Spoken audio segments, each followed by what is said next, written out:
ವಿದ್ಯುತ್ ಸ್ಪರ್ಶದಿಂದ ಆನೆಯೊಂದು ಮೃತಪಟ್ಟ ಘಟನೆ ಕೊಡಗಿನ ನೆಲ್ಯಹುದಿಕೆರೆ ಗ್ರಾಮದ ಅತ್ತಿಮಂಗಲ ಬಳಿ ನಡೆದಿದೆ. ಮೇರಿಲ್ಯಾಂಡ್ ಕಾಫಿ ತೋಟದೊಳಗೆ ವಿದ್ಯುತ್ ಲೈನ್ ಸ್ಪರ್ಶಿಸಿ ಕಾಡಾನೆ ಮೃತಪಟ್ಟಿದೆ. ಸ್ಥಳಕ್ಕೆ ಅರಣ್ಯ ಇಲಾಖೆ ಅಧಿಕಾರಿಗಳು ಹಾಗೂ ಚೆಸ್ಕಾಂ ಅಧಿಕಾರಿಗಳು ಭೇಟಿ ನೀಡಿ ಆನೆಯ ಮೃತದೇಹ ಪರಿಶೀಲನೆ ನಡೆಸಿದ್ರು. ಬಳಿಕ ಅರಣ್ಯ ವನ್ಯಜೀವಿ ವೈದ್ಯಾಧಿಕಾರಿಗಳು ಮರಣೋತ್ತರ ಪರೀಕ್ಷೆ ನಡೆಸಿದ್ರು. ಆನೆ ದಂತ ಅರಣ್ಯ ಇಲಾಖೆ ಅಧಿಕಾರಿಗಳು ವಶಕ್ಕೆ ಪಡೆದು ಕಾಡಾನೆ ಅಂತ್ಯ ಸಂಸ್ಕಾರ ನೆರವೇರಿಸಿದ್ದಾರೆ.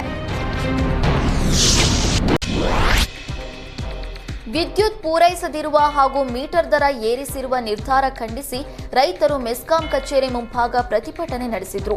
ಚಿಕ್ಕಮಗಳೂರು ನಗರದಲ್ಲಿರುವ ಮೆಸ್ಕಾಂ ಕಚೇರಿಗೆ ಮುತ್ತಿಗೆ ಹಾಕಿದ ರೈತರು ಸರ್ಕಾರದ ವಿರುದ್ಧ ಆಕ್ರೋಶ ಹೊರಹಾಕಿದರು.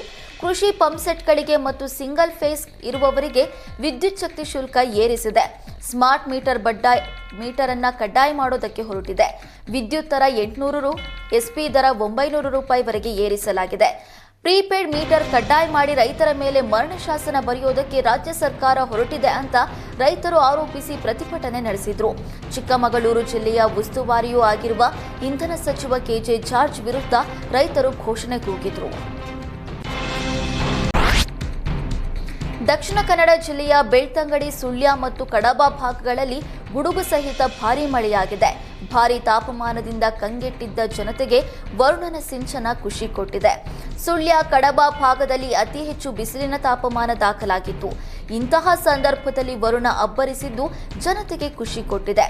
ಇನ್ನು ಕಡಬದಲ್ಲಿ ಭಾರೀ ಗಾಳಿ ಸಹಿತ ಮಳೆಗೆ ಜನಜೀವನ ಅಸ್ತವ್ಯಸ್ತವಾಗಿತ್ತು.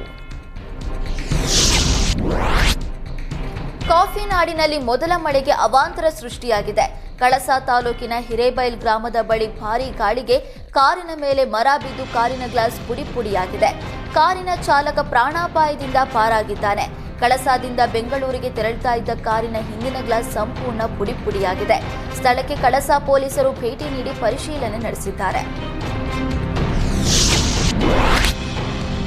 ಚಾಮರಾಜನಗರ ಜಿಲ್ಲೆಯಾದ್ಯಂತ ಪೂರ್ವ ಮುಂಗಾರು ಅಬ್ಬರ ಜೋರಾಗಿದೆ. ಕಳೆದ 2 ತಿಂಗಳಿನಿಂದ ಬಿರು ಬಿಸಿಲಿಗೆ ಕಂಗೆಟ್ಟಿದ್ದ ಚಾಮರಾಜನಗರ ಜನತೆಗೆ ವರುಣ ತಂಪೆರೆದಿದ್ದಾನೆ. ಚಾಮರಾಜನಗರ ಸೇರಿದಂತೆ ಹಲವೆಡೆ ಗುಡುಗು ಸಹಿತ ಮಳೆಯಾಗ್ತಿದ್ದು ಭಾರೀ ಮಳೆಯಿಂದ ರೈತರ ಮುಖದಲ್ಲಿ ಮಂದಹಾಸ ಮೂಡಿದೆ. ಧಾರಾಕಾರ ಮಳೆ ಹಿನ್ನೆಲೆ ತುಮಕೂರಿನಲ್ಲಿ ಔಟರ್ ರಿಂಗ್ ರೋಡ್ ಬ್ರಿಡ್ಜ್ ಕೆಳಗೆ ಸಂಚರಿಸುವುದಕ್ಕೆ ವಾಹನ ಸವಾರರು ಪರದಾಟ ನಡೆಸಿದ್ರು. ಪ್ರತಿ ಬಾರಿ ಮಳೆ ಬಂದಾಗಲೂ ಕೂಡ ಈ ಸಮಸ್ಯೆ ಇದ್ರೂ ಜಿಲ್ಲಾಡಳಿತ ಮಾತ್ರ ಕೈಕಟ್ಟಿ ಕುಳಿತಿದೆ. ಪಾಲಿಕೆಯ ಹಾಗೂ ರೈಲ್ವೆ ಇಲಾಖೆಯ ವಿರುದ್ಧ ಸಾರ್ವಜನಿಕರು ಸಿಡಿದೆದ್ದಿದ್ದಾರೆ.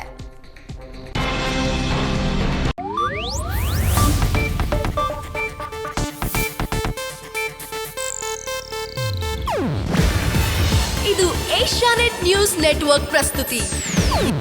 ನೀವು ನೋಡ್ತಿದ್ದೀರಾ ಏಷ್ಯಾನೆಟ್ ಸುವರ್ಣ ನ್ಯೂಸ್.